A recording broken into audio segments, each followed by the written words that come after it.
మొదటి రాజుల గ్రంథము 18వ అధ్యాయము 41 నుండి 44 చదువుతామండి. మొదటి రాజుల గ్రంథము 18వ అధ్యాయము 41 నుండి 44. పిమ్మట ఏలియా, విస్తారమైన వర్షం వచ్చినట్లుగా ధ్వని పుట్టుచున్నది, నీవు పోయి భోజనము చేయుమని ఆహాబుతో చెప్పగా, ఆహాబు భోజనము చేయబోయెను గాని ఏలియా కర్మేలు పర్వతము మీదికి పోయి నేల మీద పడి ముఖము మోకాళ్ళ మధ్య ఉంచుకొనెను. తరువాత అతడు తన దాసుని పిలిచి, నీవు పైకి పోయి సముద్రము వైపు చూడమనగా, వాడు మెరక ఎక్కి పారచూచి ఏమీయూ కనబడలేదనగా, అతడు ఇంకా 7 మారులు పోయి చూడుమని చెప్పెను. 7వ మారు అతడు చూచి, అదిగో మనిషి చెయ్యి అంతా చిన్న మేఘము సముద్రము నుండి పైకి ఎక్కుచున్నదనెను. అప్పుడు ఏలియా, నీవు ఆహాబు దగ్గరకు పోయి, నీవు వెళ్ళకుండా వర్షము నిన్ను ఆపకుండునట్లు నీ రథమును సిద్ధపరచుకొని పొమ్మని చెప్పమని వానిని పంపెను. ఇక్కడ చూసినట్లయితే ఏలియా తన దాసుని పంపిస్తాడంట. చూడు వర్షం వచ్చేలాగుందా, చూడు నేను ఎన్నో సంవత్సరాలు 3.5 సంవత్సరాలు వర్షం లేకుండా ఉంది కదా, ఇప్పుడైనా వర్షం వస్తుందా చూడు చూడు అని దాసుని పంపిస్తున్నారంట. ఆ దాసుడు వెళ్తున్నాడు, మరలా వస్తున్నాడు. ఆ దాసుడు వెళ్తున్నాడు, మరలా వస్తున్నాడు.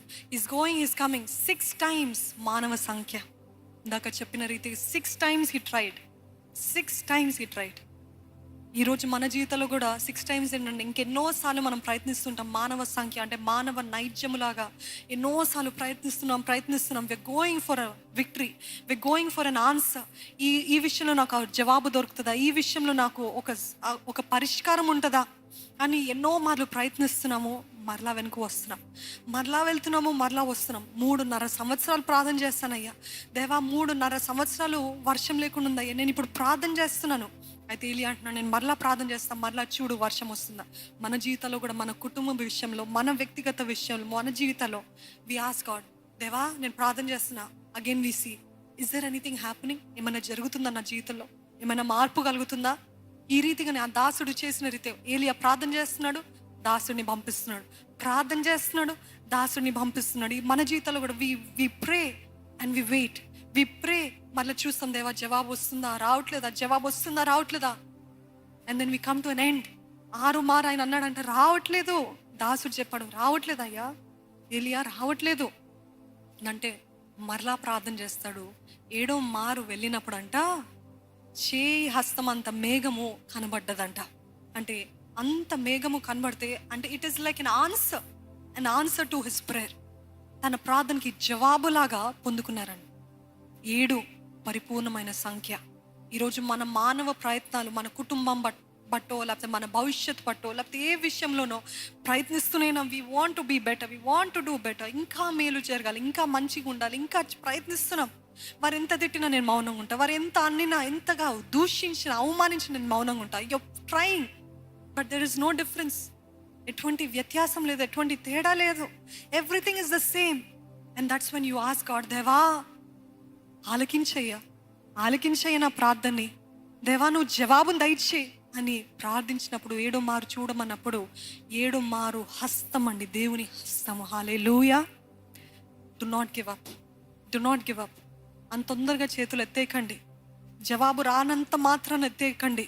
6 మార్లు ప్రయత్నించాడు, 7వ మారు లేక కనిపించింది దేవుని జవాబు అక్కడ ఉంది. ఈరోజు 6 మార్లు కాదు, ఎన్నో సంవత్సరాల నుండి ప్రార్థన చేస్తున్నారేమో, నా భర్త మారాలి, నా కుటుంబం బాగుపడాలి, ఆ విడాకులు క్యాన్సిల్ చేసేయాలి, ఇది జరగాలి, అది జరగాలని ప్రార్థన చేస్తున్నారేమో, వివాహం అవ్వాలని ప్రార్థన చేస్తున్నారు. Do not give up praying. అదే చెప్తున్నాడు దేవుడు. ఏలియా ప్రార్థన చేస్తాడు, ఎదురు చూస్తాడు, ప్రార్థన చేస్తాడు, ఎదురు చూస్తాడు. The more you keep praying and the more you keep waiting, God will definitely one day come and answer you. Hallelujah. నమ్ముతున్నారా? తప్పకుండా జవాబునిస్తాడండి. ఆ విశ్వాసం కలిగి ఉందాం. ప్రతి కుటుంబము వర్ధిల్లాలయ్యా, ప్రతి కుటుంబం ఆశీర్వదించబడాలయ్యా, ప్రతి మూయబడిన గర్భము తెరవబడాలయ్యా. ఏ లేమి అయితే ఏ కుటుంబంలో అయితే ఉందో, ఎవరెవరైతే మా కుటుంబంలో ఈ లేమి ఉంది అని మీరు నమ్ముతున్నారో ఆ లేమి చెప్పండి, మీరు నోరు విప్పి చెప్పండి, ఇది యేసు నామములో కూర్చబడునుగాక అని ప్రకటిస్తున్నానయ్యా.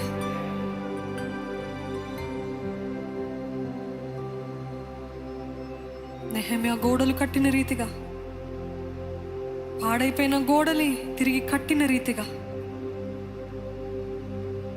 పునాదులు పోయినవన్నీ తిరిగి సమకూర్చిన రీతిగా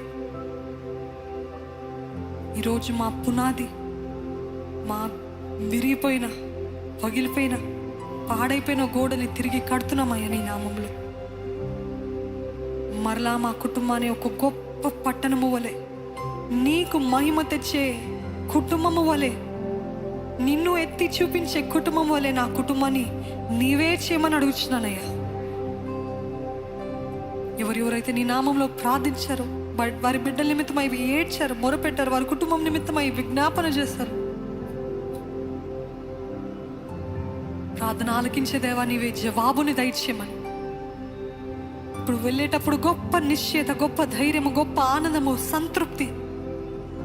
I have left everything in God's hand. Eventually you will see God's hand in everything.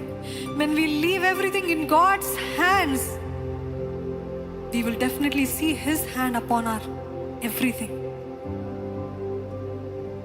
దేవుని హస్తము, దేవుని నడిపింపు, దేవుని సన్నిధి ఇక్కడ ఉన్న ప్రతి ఒక్కరికి అనుగ్రహించబడునుగా కానీ యేసు నామంలో ప్రకటిస్తున్నానయ్యా. వెళ్తున్న మాకు క్షేమాన్ని దయచి, ఇక్కడ ఎవరు కూడా ఆ కాలం మరణాలకి పాలవకూడదయ్యా. There should not be any untimely death, Lord Father. ఎటువంటి అపాయము, ఎటువంటి కీడు, మరణము, తెగులు ఏ కుటుంబంలో రాకుండా నీవే నీ అగ్ని కంచె ఇప్పుడే వేమని అడుగుచున్నానయ్యా.